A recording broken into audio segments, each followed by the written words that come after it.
Hello?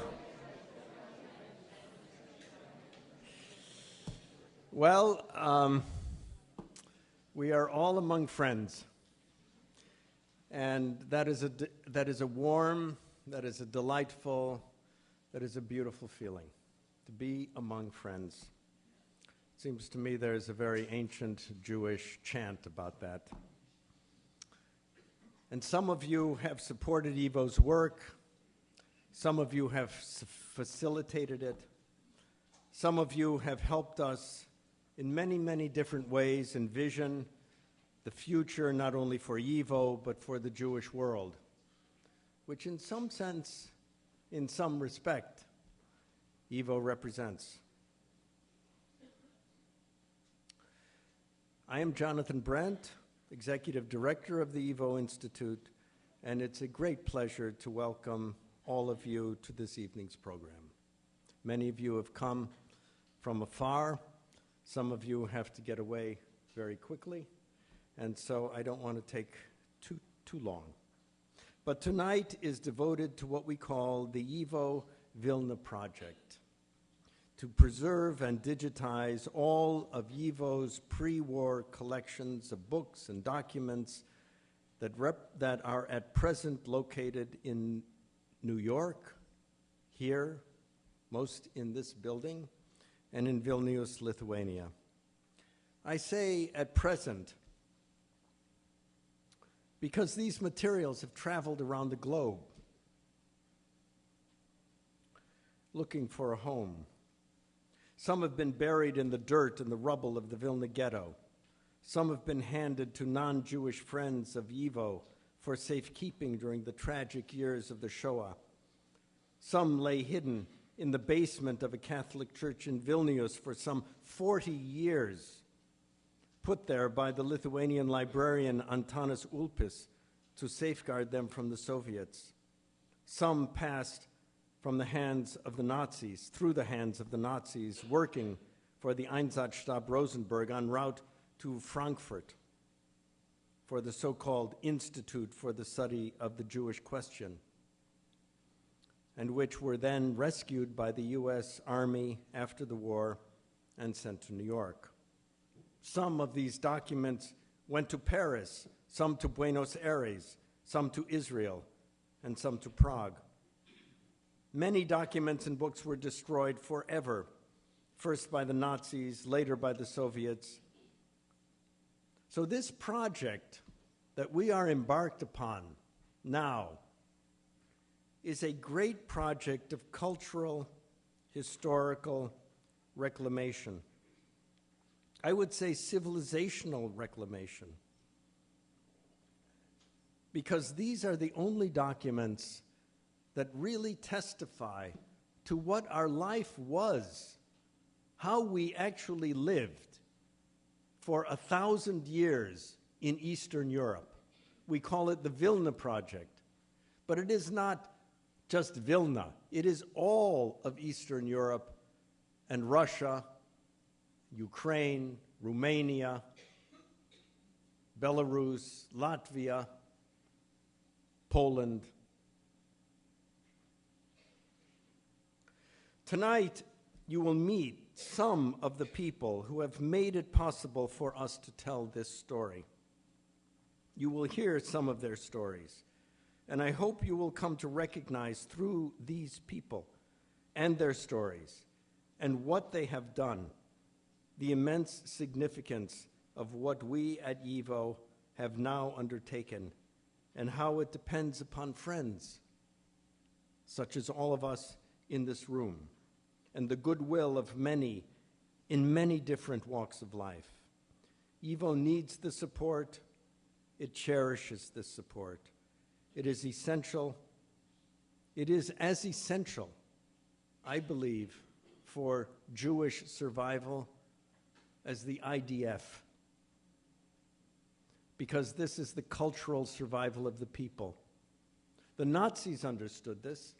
The Nazis understood that to destroy a people, it isn't enough to shoot them. You have to erase their culture. And we are intent on reclaiming that ground and making that culture, again, a vibrant part of our consciousness. There are many people that I would like to acknowledge who are here this evening.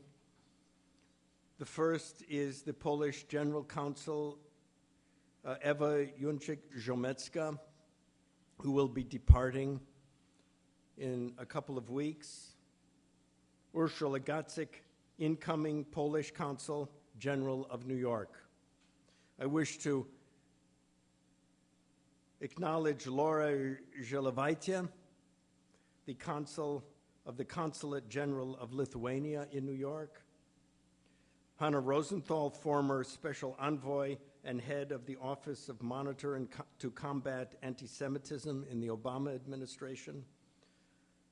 Judge Edward Corman, United States District Judge, serving on the United States District Court, who was responsible for adjudicating the lawsuits brought against the Swiss banks by Holocaust victims. Barbara Kirschenblatt Gimblett is here with us today.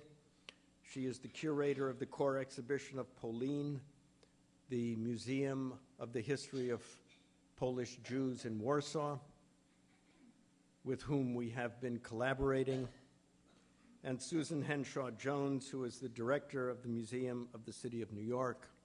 And I hope you all have a chance to meet these distinguished people.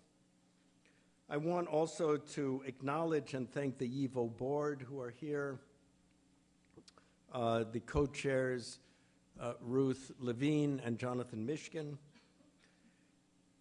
And then I wish to thank, with a thanks that is very deep, the work of Suzanne Leon, who is our development director, and her staff. Suzanne has worked like one of the ancient furies on this event and has truly worked on every detail of it and has done a magnificent job.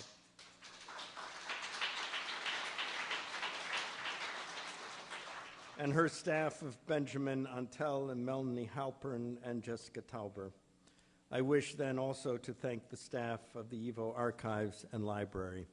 Last, I want to thank Bella Chagall-Meyer for our floral arrangements, which I hope you all had a chance to admire, which are somewhat unusual for the YIVO Institute. And now it's a great pleasure for me, an honor, to introduce the Honorable Stuart E. Eizenstat, former U.S. Ambassador to the European Union from 1993 to 1996 and U.S. Deputy Secretary of the Treasury from 1999 to 2001. Ambassador Eizenstat now serves in a variety of advisory roles in Washington, D.C., and has been recognized for his international work in Holocaust restitution, having served as special representative of the President and Secretary of State on Holocaust-era issues during the Clinton administration, successfully negotiating major restitution agreements with Germany, Switzerland, Austria, and France, among other European nations.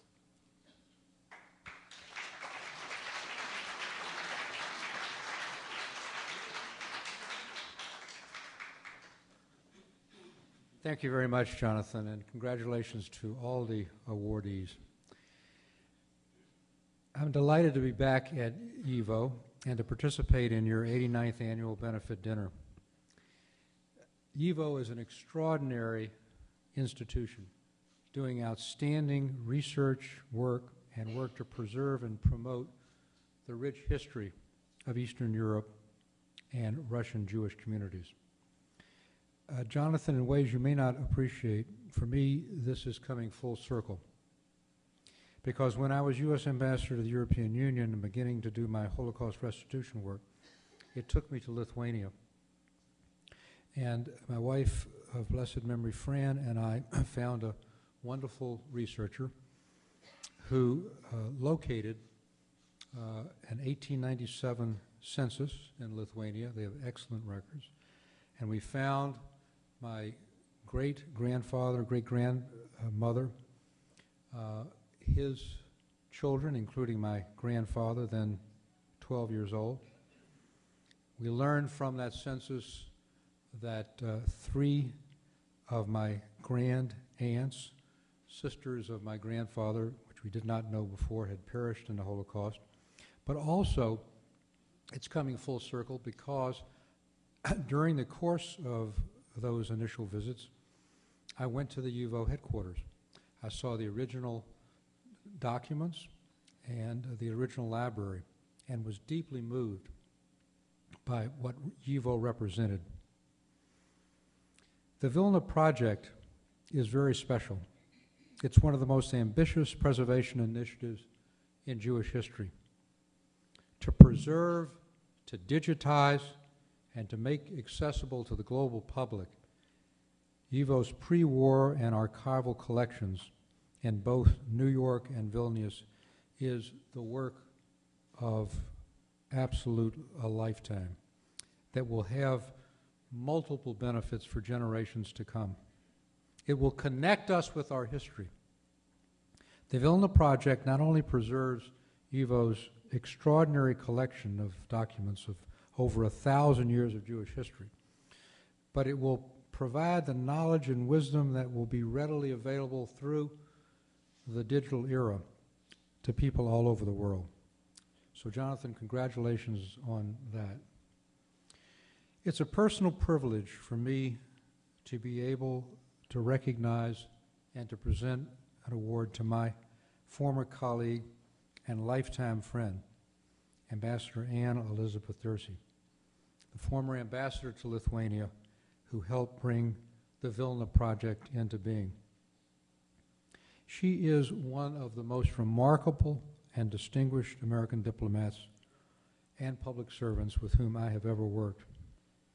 I first met Anne when she was economic counselor at the U.S. Embassy in Belgium, and across the street, I was the U.S. ambassador to the European Union, both in Brussels. In that capacity, she served as the last U.S. commissioner of what was called the Tripartite Gold Commission, along with her French and British counterparts. That commission had been established shortly after the end of World War II, with the task of adjudicating claims by central banks who had had their gold looted by the Nazis and taken into the coffers of the Third Reich. But it turned out, quite remarkably, after 50 years, and this commission was literally a couple of blocks from Anne's office and mine, there was still 6 tons of that Nazi-looted gold that no one realized was there. And we found that it was, with Anne's good work, but we found something else quite startling. That 6 tons of gold wasn't simply all taken from central banks of countries that the Nazis occupied. That some had been taken from Jews, gold fillings, rings, watches, and smelted down into disguised gold bullion. And it was intermixed into the central bank gold.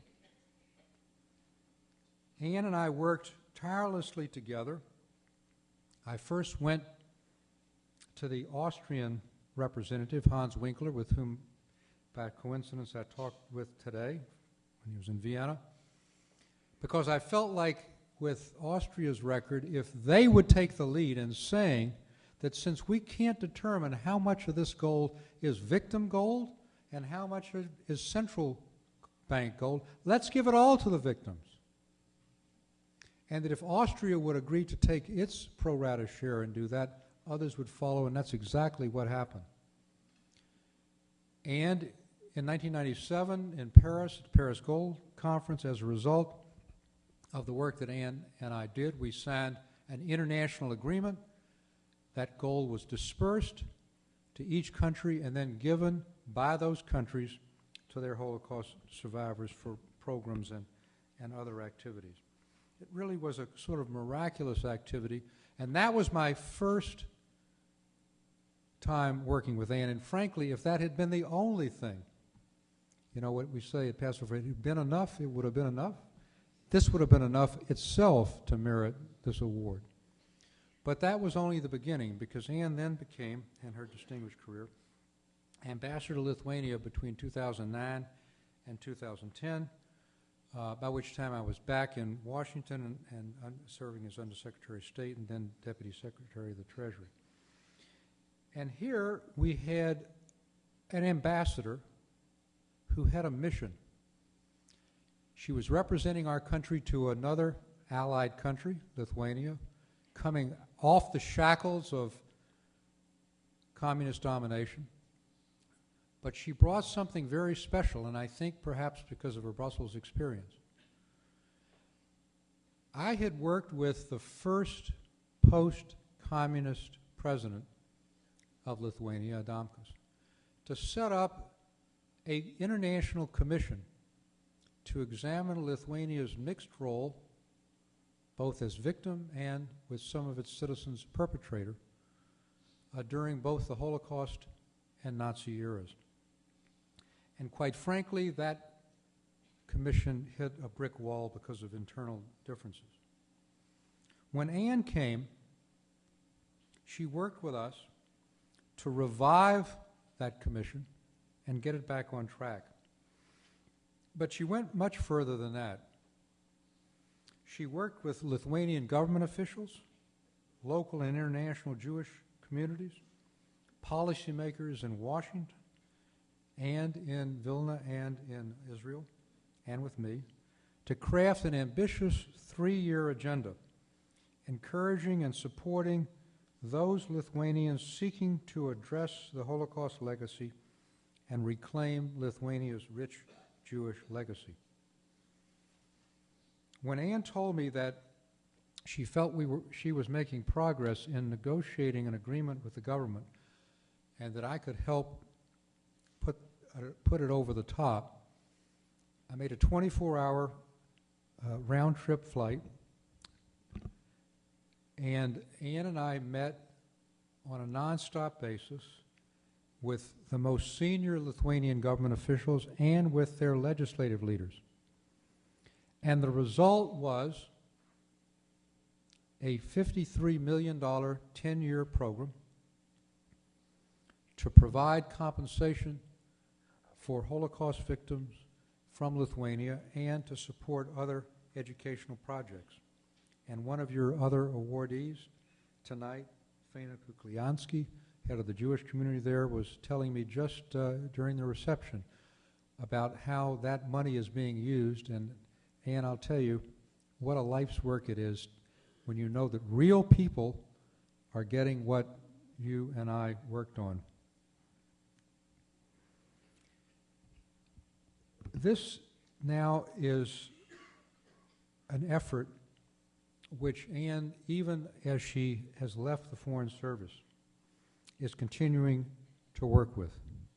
She helped launch the Vilna Project by underscoring through her own U.S. Embassy's work the importance to the U.S. government of lending support for the courageous individuals and leaders in Lithuania prepared to address the darkest parts of Lithuanian history and assure a bright, just, and democratic future for their country. It shows you what a dedicated ambassador can do, but it also speaks well for the United States because the United States cared enough to make it a priority. And today, while trends elsewhere in the region are deeply troubling, we see and applaud, and I want to underscore this, applaud the commitment of the Lithuanian government and society to continue this important work. I have worked with many U.S. ambassadors and indeed senior U.S. government officials in a variety of contexts. And I can say without qualification and without exception and without exaggeration that none have brought more talent, more dedication, more determination, more creativity to their work than Ambassador Ann Derse. She is an inspiration, plain and simple. She's succeeded at everything she's done. She's earned numerous awards from her government, the Presidential Meritorious Service Award, the Herbert Saltzman Award for Excellence in International Economic Performance. But she combines a sense of humanity and talent in ways few do. Her dedication to YIVO's mission is underscored by the fact that she is continuing to be involved, Jonathan, in the work that YIVO is doing and to make this extraordinary new project into a reality. So we have a saying in our vernacular, and that is, Anne, may you go from strength to strength, and I know you will. And congratulations on an extraordinarily well-deserved award.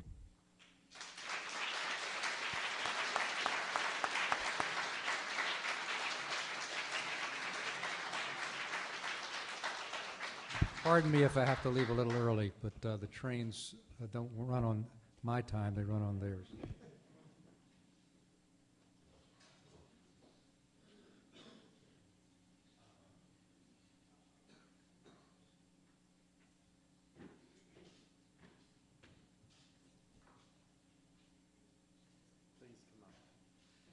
In presenting this award, I'm presenting it to someone who is who has become a dear friend and also a counselor and something of a confidant, who took my son on a visit to various sites in Washington, D.C. to try to get him interested in the Foreign Service, and some of my students, she has counseled them on their future careers. This is a person of such great humanity and strength of purpose and vision that it's just such a wonderful pleasure to give you this, Anne.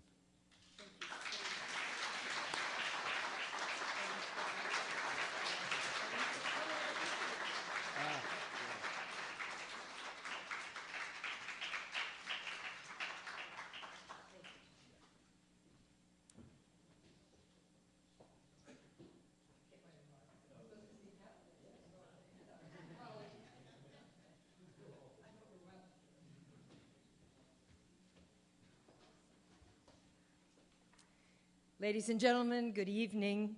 And Stu, thank you so much for those words, which have touched my heart deeply, and I will never forget the honor you've done me tonight in being here. Thank you. I really am honored to be with all of you tonight, and I'm humbled to participate in a program with distinguished individuals that I respect so very much. Stu Eizenstat and Jonathan Brent, Sara Bloomfield and Faina Kukliansky, Andy Baker, and from a distance, Yitzhak Arad, all of whom have done so much throughout their lives to ensure historical justice, remembrance, and teaching for the future in the interest of never again. I am especially honored that Stu agreed to introduce me tonight because he's been my teacher. As he said, we worked together in Brussels in the late 1990s to close the World War II era Tripartite Gold Commission and ensure that the gold expropriated from central banks by the Nazis, but mixed with victim gold, was donated to the International Fund for Needy Victims of Nazi Persecution. And Stu, you said that I learned something in Brussels, and I did. Through this work, Stu showed me how effective the US government can be and just how crucial our active engagement is in addressing the legacy of the Holocaust, and thus advancing the broader US interest in promoting historical justice, tolerance, and human rights. And this lesson, Stu, served me very well when I was the US ambassador to Lithuania, 2009 to 2012. Washington sent me to Lithuania with a fairly specific agenda, 2 key goals with respect to Lithuania's tragic Holocaust history. To encourage action, first, to compensate the Jewish community for property expropriated during the war years, and second, to encourage the government of Lithuania to restore the historic Šnipiškės cemetery in Vilnius, which had been destroyed under Soviet occupation. But once I arrived in Vilnius and I started speaking to local leaders like my friend Faina Kukliansky, it rapidly became clear that this agenda was too narrow. It needed to be much, much broader. After 20 years of independence, Lithuania was ready to begin and needed to begin to grapple very seriously with its tragic and traumatic World War II history, including the Holocaust.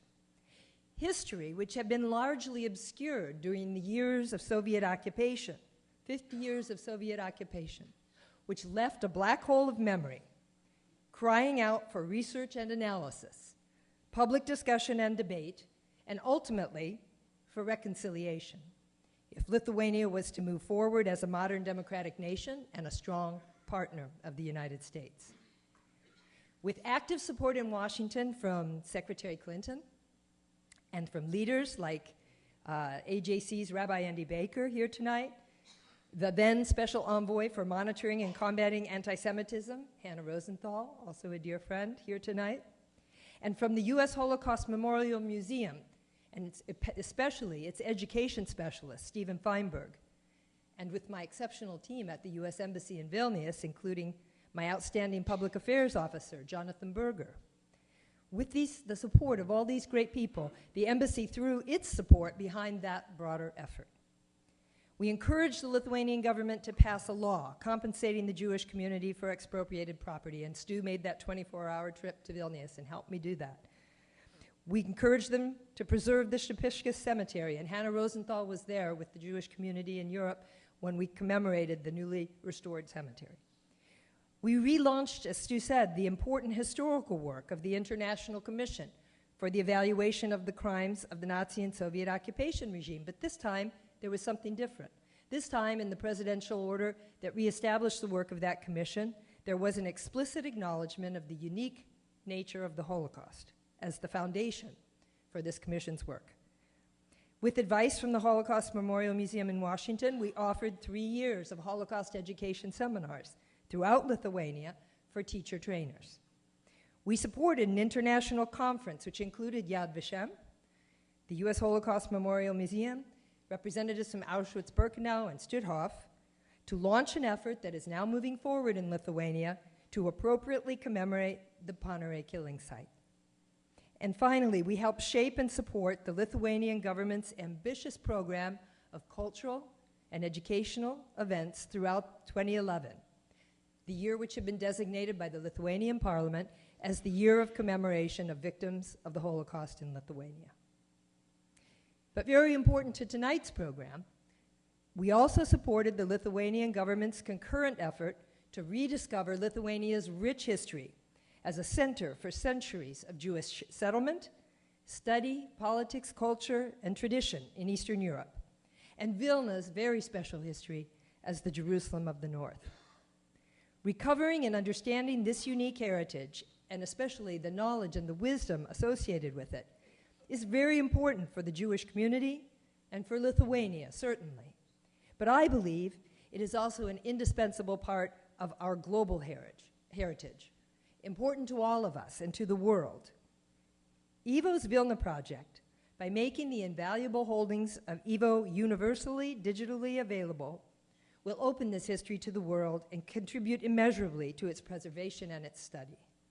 It's the result of years of patient work by Jonathan Brent, and I congratulate him and YIVO on the launch of the Vilna project.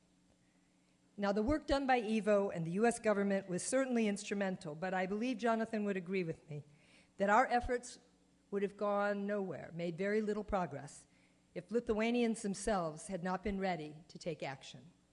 So I'll close my comments tonight with optimism.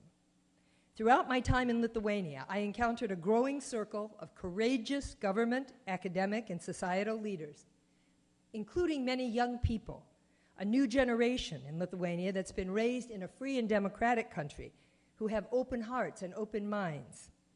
A growing circle of people who believe strongly that Lithuania's Jewish history, the positive and the tragic, is a crucial part of Lithuanian history, and that it must be fully understood, fully addressed, and fully woven into Lithuania's narrative for Lithuanian society to fully develop its identity and mature as a democracy. So as these leaders confront the past with honesty and courage, Lithuania has the opportunity to itself become a leader, in my view. A model showing how a new democracy can address, learn from, and ultimately reconcile a tragic and difficult past and as a result, be stronger as a tolerant society which respects the rights of all in the future. Trends in the region, as we know too well, are in the opposite direction. I hope we can all support those who are on the right path. The Vilna Project will make an immeasurable contribution to achieving this goal. Thank you again very much for the opportunity to share this evening in celebrating YIVO's important work and the launch of the Vilna Project. Thank you again, Stu, for your very kind words, and thank you for the great honor of receiving the Leadership Award. Thank you.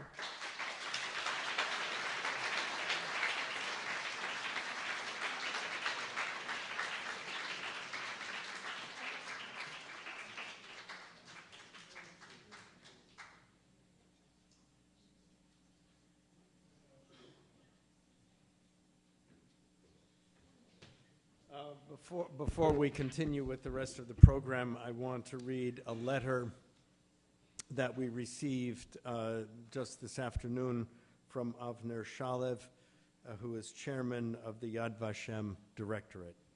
It's addressed to Anne.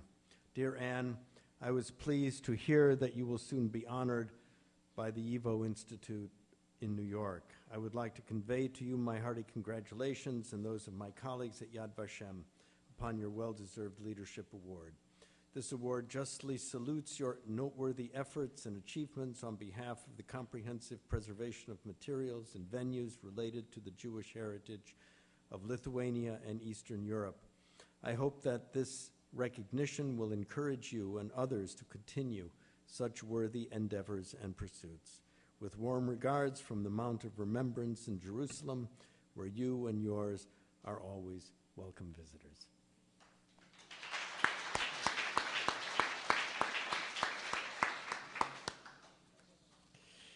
So, to continue with our program, I want to read a note that another note that we received today, and this from Žygimantas Pavilionis, ambassador of Lithuania to the United States. He writes, I deeply regret that this time I will not be able to come to YIVO. I consider YIVO and its work part of my own identity that needs to be fully restored in Lithuania.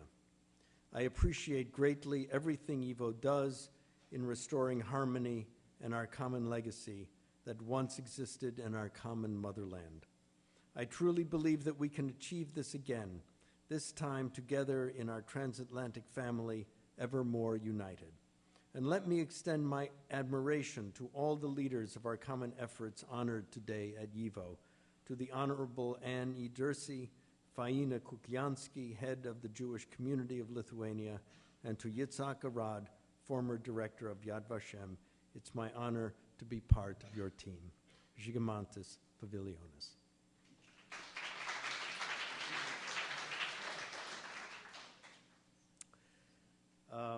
Now, I would like, before going any farther, I would like to invite the co-chairman of the YIVO board to light the Hanukkah candles so that we can proceed. Because without candles, we cannot proceed.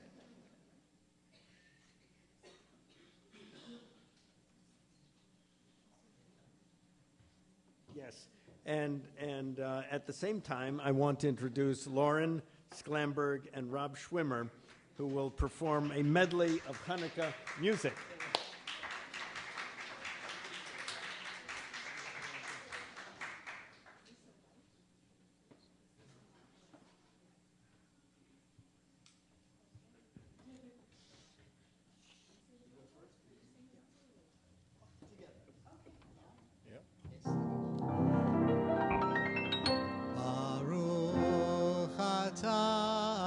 Adonai Eloheinu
ישועתי, לך נאה לשבח,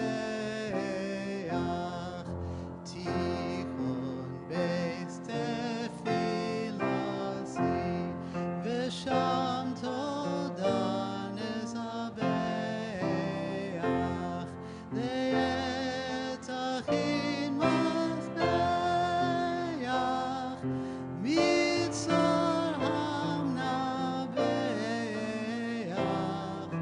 אז אגמור בשיר מזמור, חנוכת המזבח, אז אגמור בשיר מזמור, חנוכת המזבח.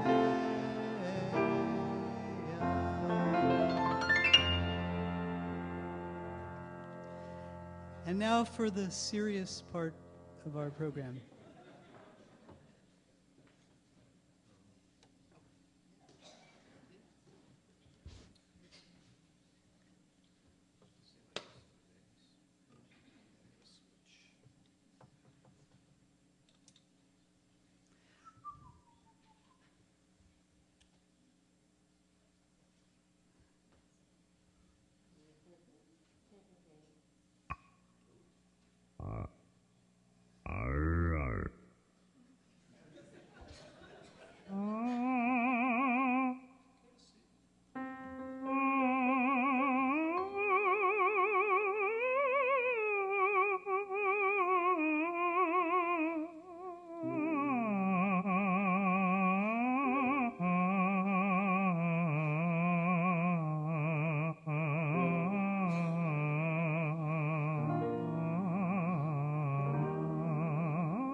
azai bine hashmonim, yevonim, yevonim, yevonim, and ik betzu olai,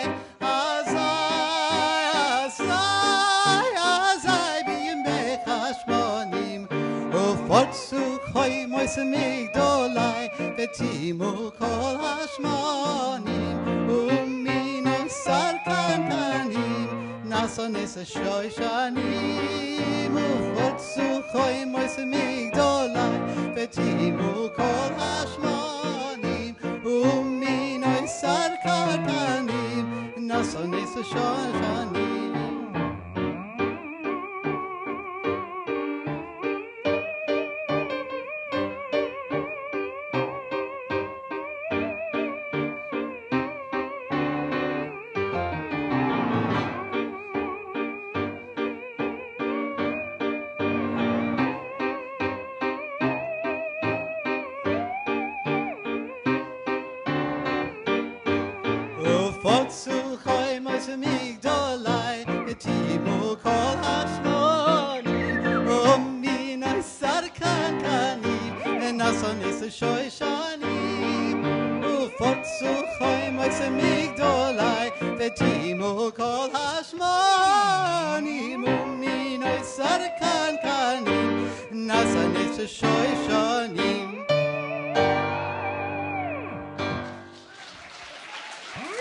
Rob Schwimmer.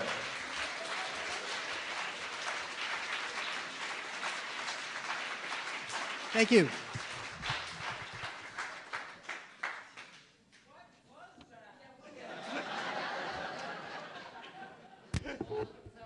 When I introduced them, I had no idea it was a magic show.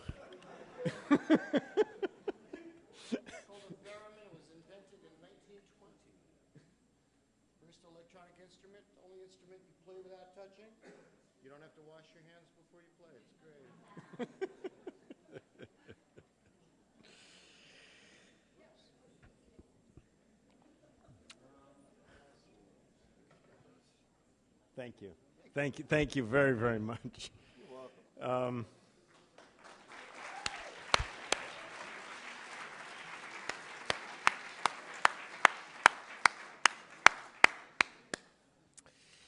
This has been an extraordinary year for the YIVO Institute. We have accomplished many projects that have been underway for years and years. We have launched new projects. We have developed new partnerships throughout the world. We have deepened our commitments and expanded our infrastructure. We have developed our base of support within the Jewish world, as well as the world beyond our own immediate concerns in Lithuania, in Poland, and elsewhere. But all that YIVO has developed this year is the fruit of much effort over the last several years to reestablish itself as a leading global institution of the Jewish people, which not only preserves Jewish memory, but has become an active force in renewal of Jewish self-understanding and identity in the 21st century, and thereby a vital element in the future of the Jewish people. Because without self-understanding, all of the guns, all of the walls, all of the electrified wires, all of the government edicts mean nothing. If the essence disappears, all that is left is the shell. And we are devoted to trying to maintain the essence of what it is to be Jewish. In these walls, in the walls of this institution, the Center for Jewish History, of which YIVO is a part, are what Simon Schama has called the collective memory of the Jewish people of Eastern Europe, from which some 85% of the American Jews trace their heritage. To have a heritage, to have a past which you hold dear, is an essential part of identity, both individual and collective. Jewish memory sets itself against the voice, one of the most famous voices of modern literature, the voice of T.S. Eliot's Wasteland. On Margate sands, I can connect nothing with nothing. The broken fingernails of dirty hands, my people humble people who expect nothing.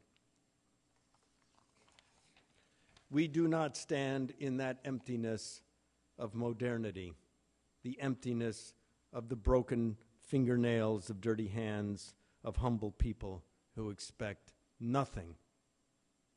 It is the task and burden of our collective memory to overcome the loss and erasure of which T.S. Eliot writes, and which so much of contemporary life reinforces, to transmit to our children a purpose and a dignity in their lives by means of connecting ourselves to one of the great narratives of human history, the narrative of 1,000 years of our life in Eastern Europe, where we developed a civilization, where we developed a way of thinking, where we developed modes of relationship with other people, a culture, a music, even a cookbook that soon will be published by Schocken Books, I'm happy to say, a vegetarian cookbook from 1938.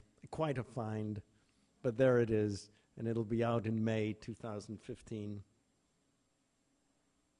And this 1,000 years produced a civilization and a consciousness of life.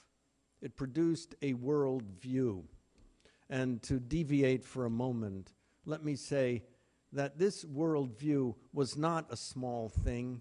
It was not just a matter of cliches. It was not just a matter of songs that Theodore Bickel might sing. It was not just a matter of jokes. It was a deep, permanent view of what existence is. It is a view of the world, a Weltanschauung. And in his interviews in Argentina, and this is an extraordinary thing, Eichmann in 1959 says freely to his fellow Nazis who are around the table, who are recording his remarks in 1959, he says, you know, the Jewish people have developed a civilization of the first water. Why do I say that? He said, I say that because they are lawgivers, and giving law is the greatest activity of humanity. And he says, that is why we must exterminate them. That is why they are our eternal enemy. And that is what we did as a people. We created law. We created a way of life. We created a Weltanschauung that was set against the evil of modernity, the evil of nationalism, the evil of xenophobia, the evil of particularism, and the evil of extremism in all forms. And that is what this great institution, the YIVO Institute, is dedicated to preserve. We preserve it by preserving the documents of daily life, by showing how people tied their shoes in the morning, how they went to sleep, how they sang to their children, how they baked their bread, how they walked down the streets, how they dealt with the daily problems of life. That is what we're about. And that is what this YIVO project is about, to preserve and to make public to the world, not just to the Jewish world, but to the world. It is one of the great narratives of human history. It is a challenging narrative, and it is a narrative that connects us to all of humanity. That is our collective task. That is at the foundation and the mission of the YIVO Institute, and it is that which we are here to celebrate tonight, even with that mysterious machine that our friends just exhibited to us. Let me say a couple of words about our Vilna project, the YIVO Vilna project. It's a 7-year project. It's the largest project in the history of the YIVO Institute. It's a $5.25 million project to digitize all of the documents that the Nazis and the Soviets collectively did not destroy. It is to create a web portal so that we can display these materials to people in an intelligent way. It will make it possible for us to integrate the materials that we have here in New York with the materials that are still in Vilnius.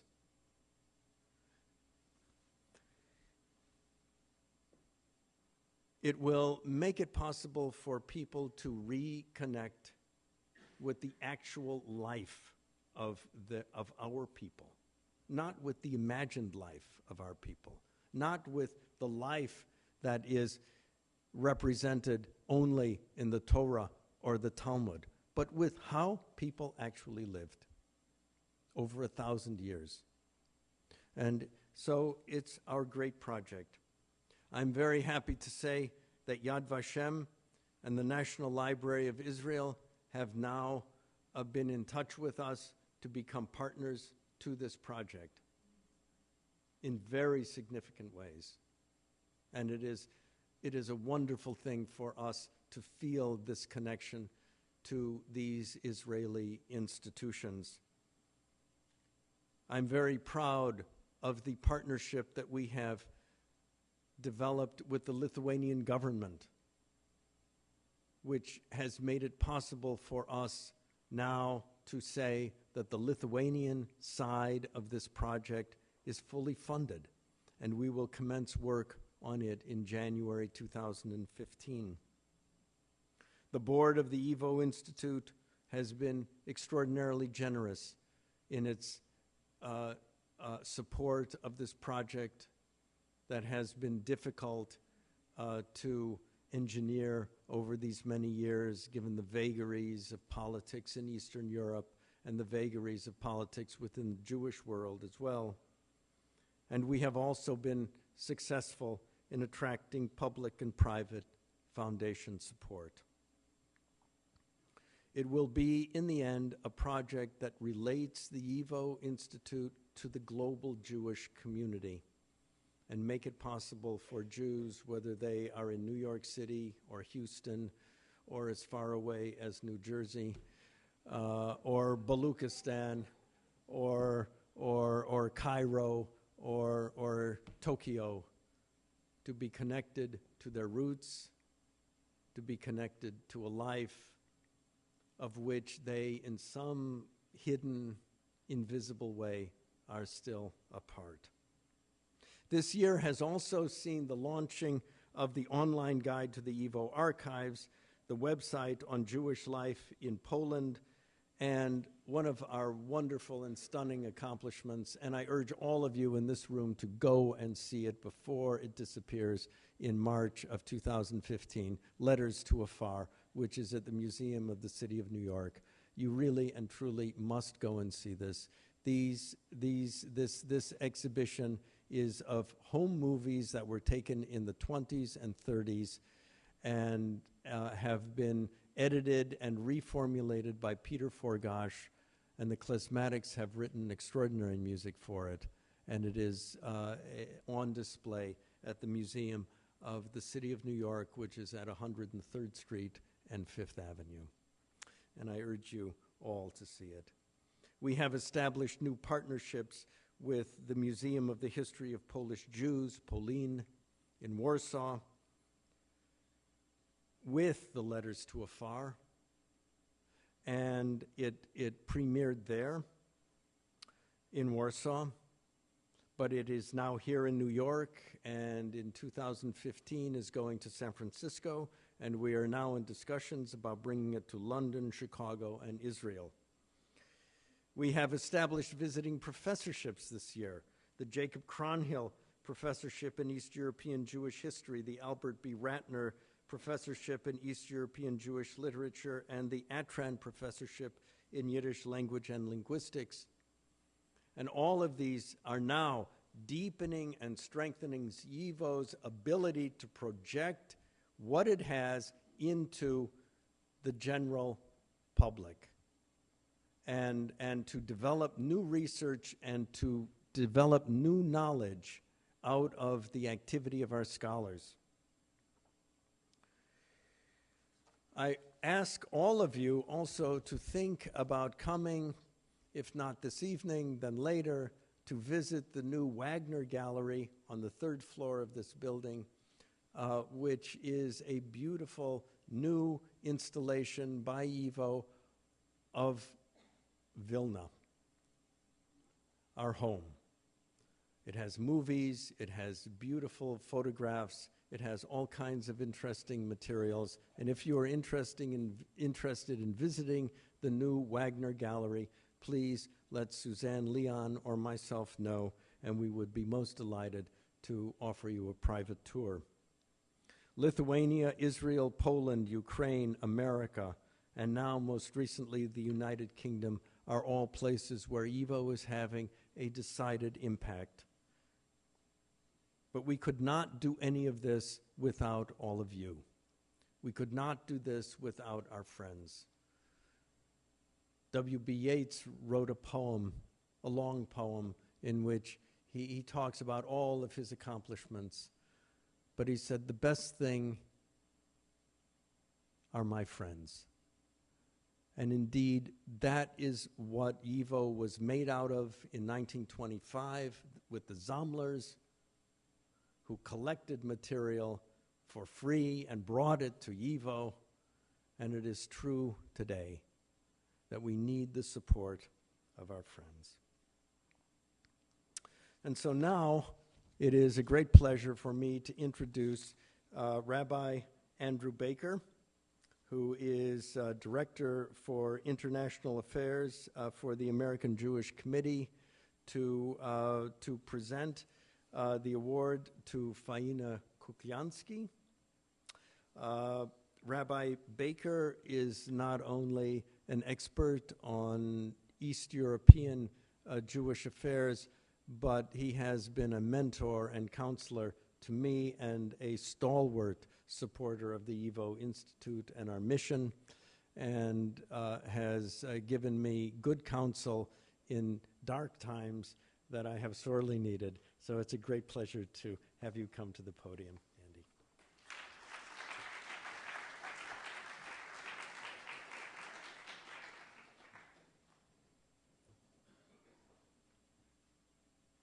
It's a pleasure to be here. Thank you for inviting me.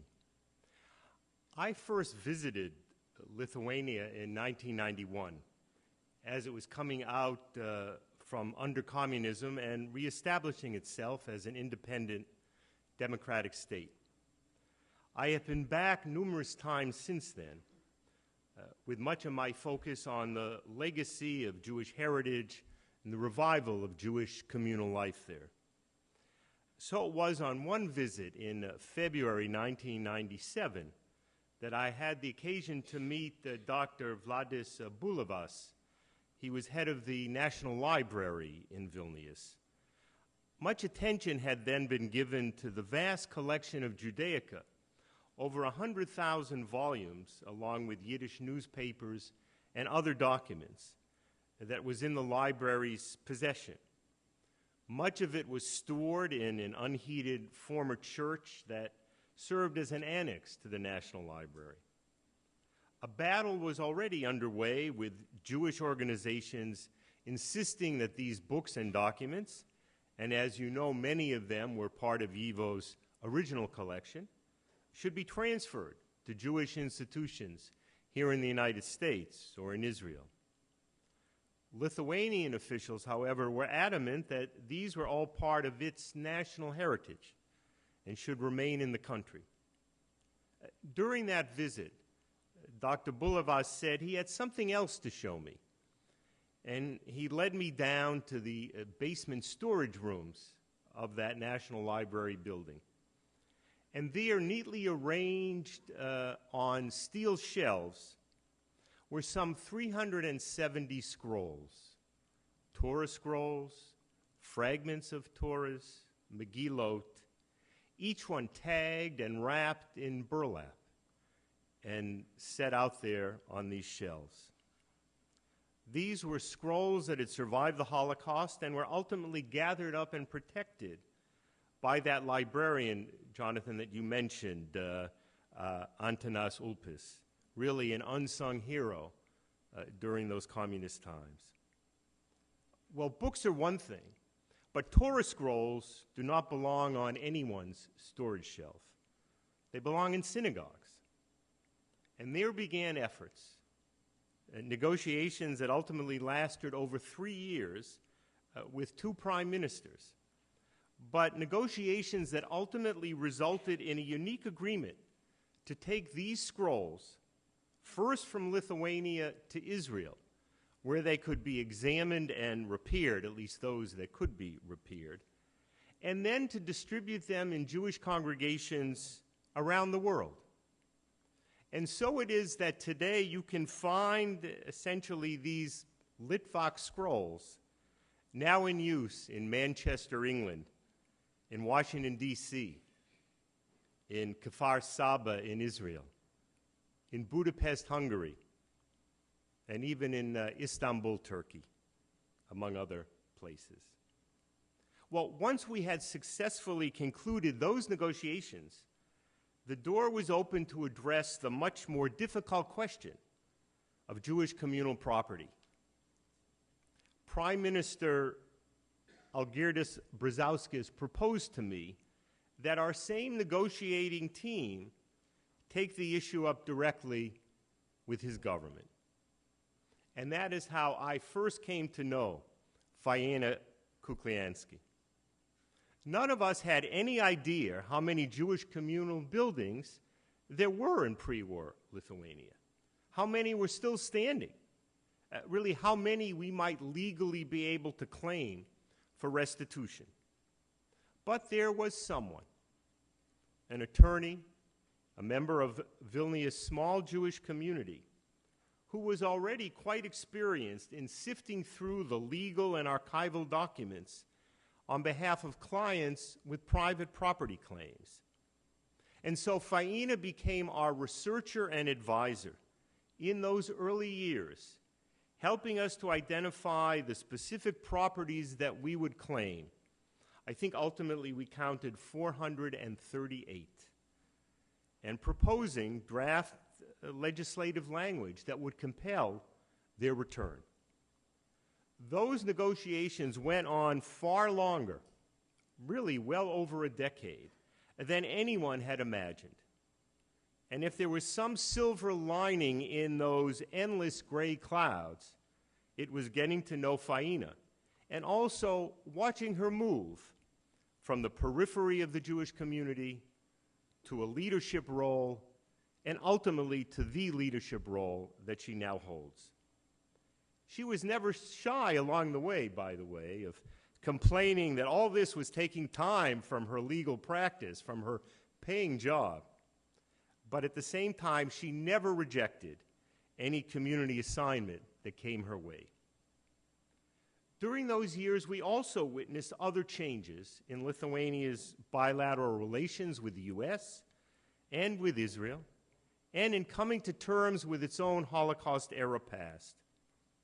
An International Historical Commission was set up in 1998, and it secured the active support of Yad Vashem and the participation of one of your honorees tonight, Yitzhak Arad. It made real progress in revealing the role of Lithuanian collaborators during those dark days, but it came to a standstill after populist politicians and a notorious yellow press encouraged the state prosecutor to investigate the wartime activities of Jewish partisans. This was a scandalous move, and all the more outrageous in light of the fact of the government's long disinterest in prosecuting former Nazi war criminals still in their midst. It would take a good deal of time, but eventually those investigations were closed and things were belatedly put back on track. When diplomatic relations were first established, Israel's diplomacy covered Lithuania from its embassy in Riga. From an initially tenuous and really sometimes chilly relationship, Lithuania deepened its diplomatic engagement with Israel. And it is now really one of the Jewish state's strongest allies and supporters within the 28-member European Union. And with growing trade, investment, and tourism linking the two countries, Israel next year will open an embassy in Vilnius. And you here at YIVO also know this progress, as Jonathan has described. It is true your books, your documents remain divided between Vilnius and New York.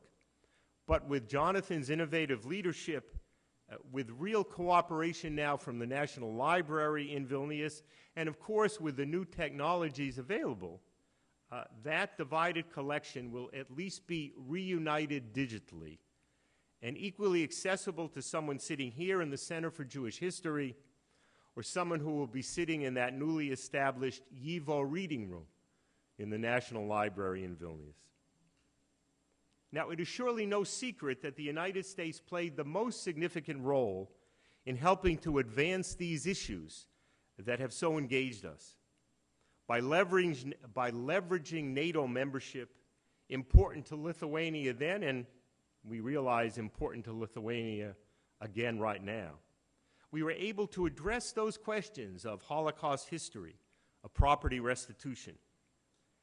Negotiations on property return would never have succeeded without this help. It came notably and constantly from Stu Eizenstat, who, as you heard, even as he moved from position to position in the U.S. government, this portfolio he kept with him. And it was critical to have the help of U.S. ambassadors in Vilnius. And I guess you could say, because it went on so long, I had the pleasure of getting to know more than a few of those ambassadors. John Teft, Steve Mull, John Cloud, and notably Ann Derse, who managed, everyone was helpful, but she pushed things over the finish line during her tenure in Vilnius. And so in April 2011, legislation was finally adopted. It agreed not to return properties, despite that list we had laboriously worked out, but it agreed to pay compensation, $53 million over 10 years for those communal properties. Now, by this time, Faina had really moved to center stage. The legislation was passed, but it still was still requiring approval by the government, action by the government to establish the rules and to designate the foundation that we had created, the Goodwill Foundation, established jointly by the Lithuanian Jewish community and the World Jewish Restitution Organization, to be the recipient of these compensation funds. And that would take another year before it was finally concluded, and it really required critical lobbying of members of parliament. But now that was carried out virtually exclusively by Faina in Vilnius. Well, today the Goodwill Foundation is up and running, and Faina and I serve as its co-chairman. At various times during those negotiations, we sometimes heard from government officials telling us they were being accosted with demands for property return from all manner of individuals and organizations in Lithuania, abroad as well. They said to us, what should we do about all this? And we explained that was why this should be addressed through the single unified umbrella represented by our foundation and our negotiating team. Once we reached an agreement, I promised, your headaches will become our headaches. Well, we've reached the agreement, and yes, they are our headaches. Although in truth, they're much more Faina's headaches than they are mine, because she has to sit in Vilnius while I get to spend my time in Washington. But the foundation is operating. As a first step, it has already distributed payments of about $600 each as a symbolic gesture to all Litvak survivors worldwide. It has begun to shoulder the local communal needs of Lithuanian Jewry today. And it has already begun to award grants to several dozen projects that will help preserve and advance Lithuanian Jewish culture and heritage, including YIVO's Digital Archives project. Faina oversees the work of the foundation. She presides as chairman of the Lithuanian Jewish community. She's an advisor to the government on Jewish matters. And for Jewish individuals and organizations abroad who have interests in the Jerusalem of the North, she's a partner and friend. And thus it is my pleasure, my honor, to salute her here this evening with the presentation of YIVO's Community Service Award. Faina.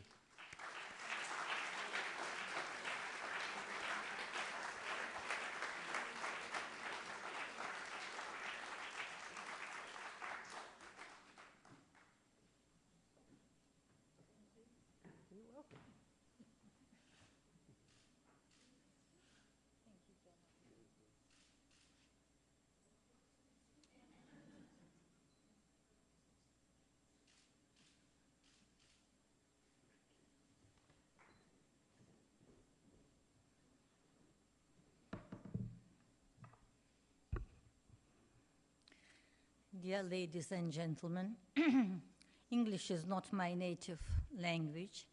Therefore, if I speak short, I think I'll get another award.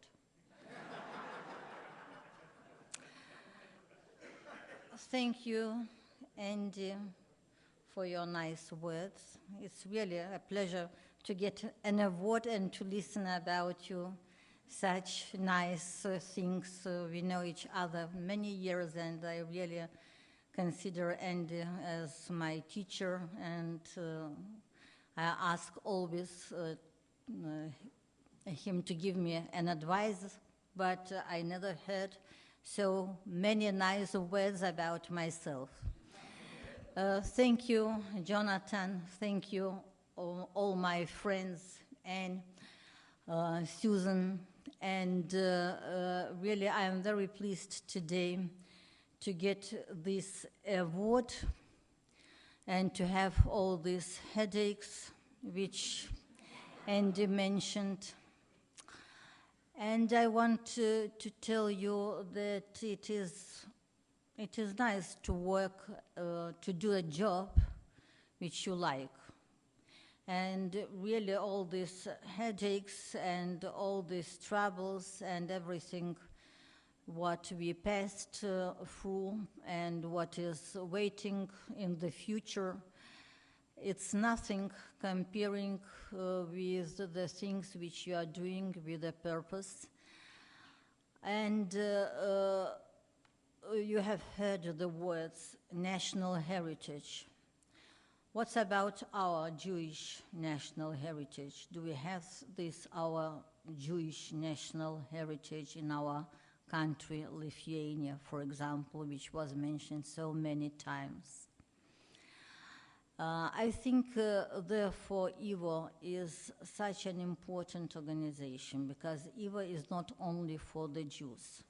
It was established in Vilnius, it was established by Jews, but today the importance of YIVO archives, it's not only for Jews. It's especially important for, as for example, for Lithuanians, to show the input of the Jewish community into the history of Lithuania, into the culture of Lithuania. It's, this is really a material, not that what I'm talking or somebody would tell, but that are the facts which you can show to each country where the Jewish community exists, how much the Jewish community did for this country, I'm reading, by the way, now Stefan Zweig, his remembrance about the European remembrance. And he's writing about Austria, pre-war Austria, with a high culture. You can't compare it with Lithuania, for example, pre-war Lithuania. But everything is, how to say, it's very important for you. For me, Lithuania is important because I'm from Lithuania. For Zweig, it's important Austria because he's from Austria. And our lives and our faiths are very similar. And we have to show the world, we have to show the countries how much the Jews and the Jewish community, which was exterminated, did for each separate country. Therefore, if I myself can do something for the heritage of the Jews, for the remembrance of the Jews, for the Jewish history, for the Jewish community, it's a big pleasure and a very big honor. And especially a big honor to be in this company of awarded people. As we say in Polish, kompania niewielka, ale bardzo przyjemna. To be among N and Yitzhak Arad, who was today in such about whom today the ambassador wrote such nice words. It's like rehabilitation of what happened with him during the investigation. So even that makes me really very happy. Thank you, and I hope that we'll continue to work together.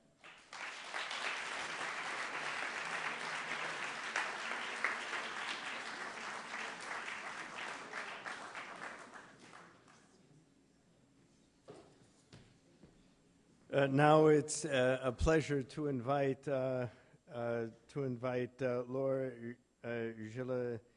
Žygimantas to read a letter from Gediminas Kirkilas, former Prime Minister of Lithuania and now member of the European Union, of congratulations to Faina.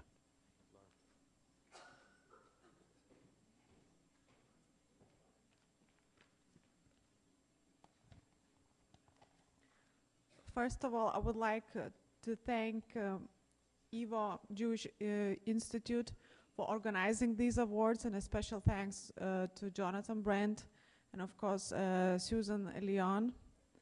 And despite painful events in our history, we have a very common and rich and profound past and history. And now we are very happy that Lithuania and Israel, as Rabbi Andrew Baker mentioned, we have very strong our very strong bilateral relations, and Lithuania is the biggest supporter of Israel. And here I would like to read a greeting from Deputy Speaker of Lithuanian Parliament, Gediminas Kirkilas, and he is also the head of the European Affairs Committee. He wrote this letter in Lithuanian, but in order for you to understand better, I translated it into English. So he writes, Dear Faina, today when another Hanukkah candle is lit in Jerusalem and in so-called northern Jerusalem, Vilna, and later in New York and other cities, we have yet another celebration. It is your award ceremony. I am very delighted that such a hard-working and faithful work in the Lithuanian Jewish community is appreciated on the verge of the 90th anniversary of YIVO establishment in Vilnius.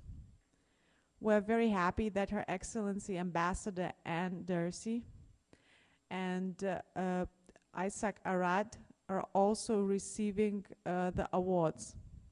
Please accept my sincerest greetings and wishings on the occasion of such a nice celebration. I sincerely hope that we will be able to work together in order to promote Jewish heritage and preserve our common historical memory. Thank you.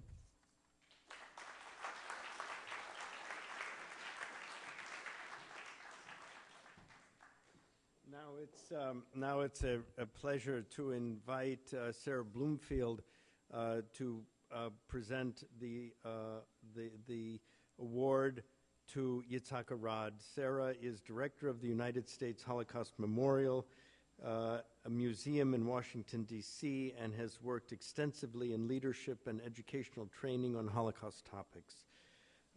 Sara.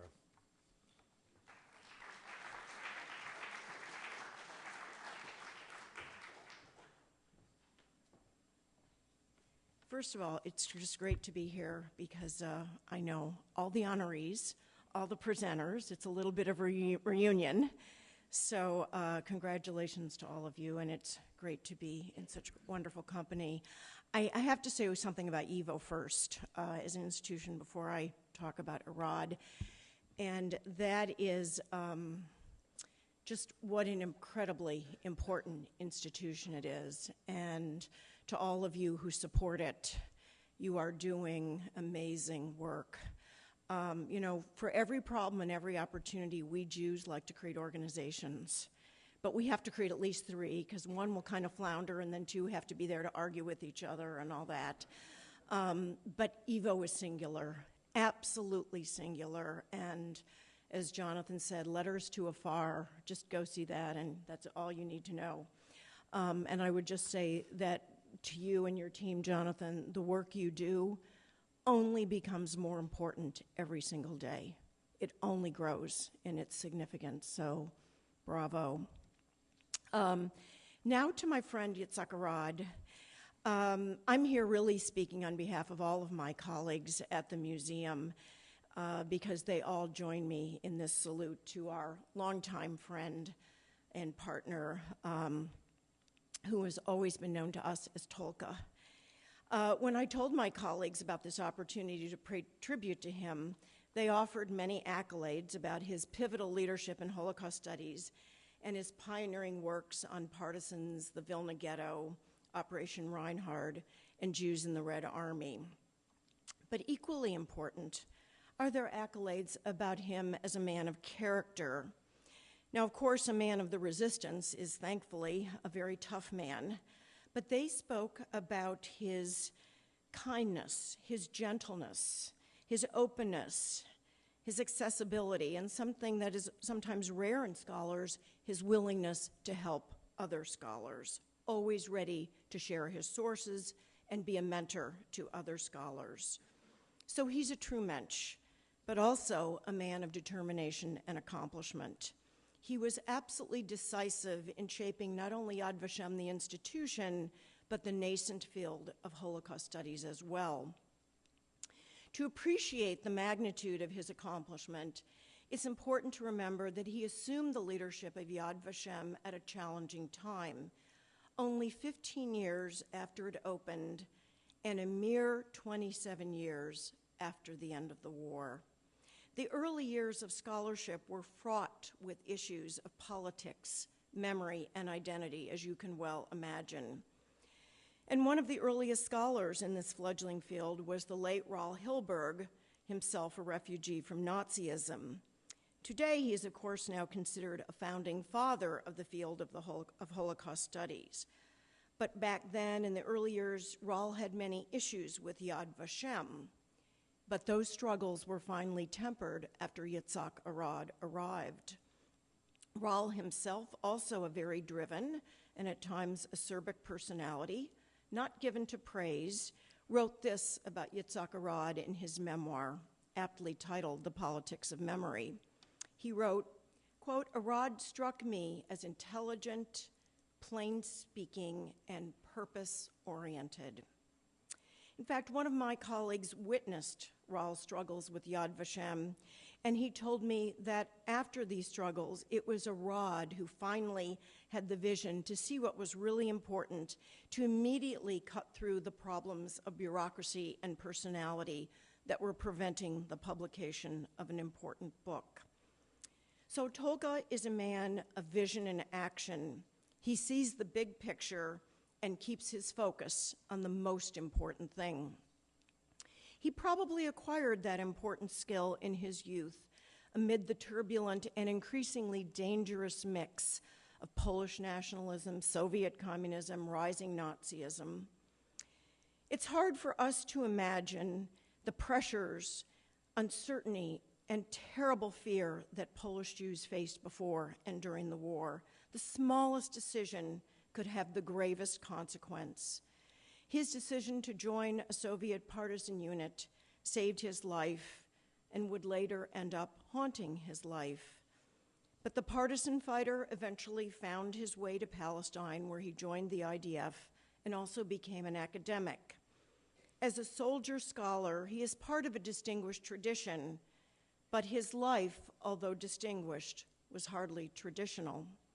Having survived the horrible isms of the 20th century, he was justified in thinking those isms were over.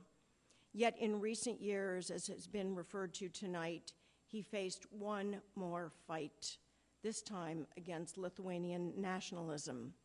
Again, he was caught up in the politics of memory, but again, he eventually prevailed. Early in his life as a teenager, Tolka was confronted with very difficult choices. He chose to become a fighter. Little did he know that he would be a fighter his whole life, a fighter for freedom and a fighter for truth.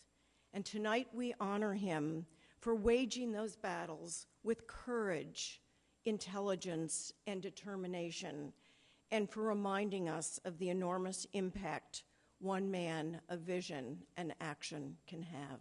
Thank you very much.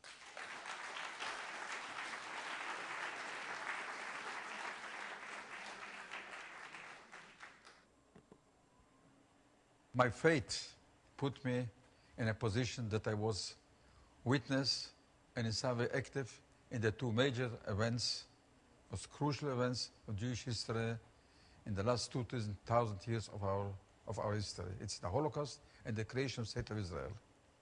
During the Holocaust, I witnessed the extermination of the people of my township, Švenčionys, near Vilnius. I witnessed and was actually traveling with a train with 2,000 Jews in April 43 were taken to Panarai, to Vilna. I was with them, and the last moment I left the train.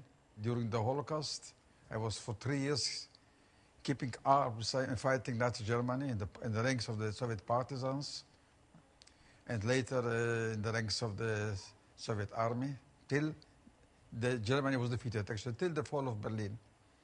So this part of my life influenced the way I decided that my obligation is to tell, to write, to do research on what happened and to commemorate the world from which I came. The second part of my life was the creation of the State of Israel. Since I was a child, I was educated in the direction of in a Hebrew school, and my whole dream was to reach Eretz Israel and to fight for its establishment of Jewish state. And again, the fate made it possible. At the end of 45, I was already here illegally, joined the underground, the Palmach, participated in the war, independence in Jerusalem and the Negev, in the ranks of the Palmach. And I continued to stay over 25 years in the Israeli army, in the armor forces as a commander of a company battalion, battalion commander, brigade, and chief education, and he was later chief education officer of the Israeli army. And then, when I was proposed by the Israeli government to become chairman of Yad Vashem, I left willingly, I left the army, and my second part of my life I devoted for commemorate the world from which I came, the experience that I have in the Holocaust, in field of lecturing, writing what happened, and doing research on this subject. And my first research that I started was on the history of the Vilna ghetto. It was published in English, The Ghetto in Flames. So for over 30 years, I was lecturing, doing research on the Holocaust. So these two parts of my life were influenced my whole way of my living. In spite of what I passed, in spite of the fact that my parents were married, my whole family was married by the Nazis, I would say for me personally, I wouldn't select another life than the fate put me.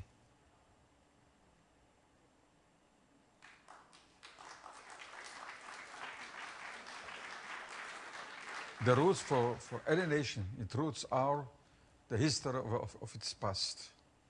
And so to preserving the history is important for our present and for our future, for the future of existence of Jewish people.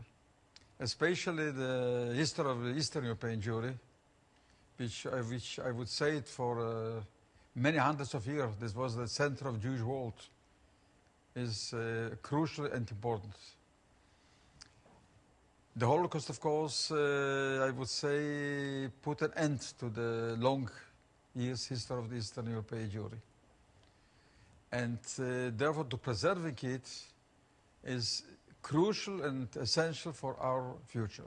YIVO's work is its collections that they have, its library, collections which include all parts of Jewish life, the culture and music and art and history and literature, everything was collected. YIVO was the largest in the world, which had the largest collections of all this material. I would say that we were lucky that in spite of the fact that the Germans took over the most of the material which was in Vilnius, in the YIVO in Vilna, by the Rosenberg staff. But they didn't destroy the material, they took it to Frankfurt. And we were lucky that United States Army discovered it, and it was transferred to YIVO in New York.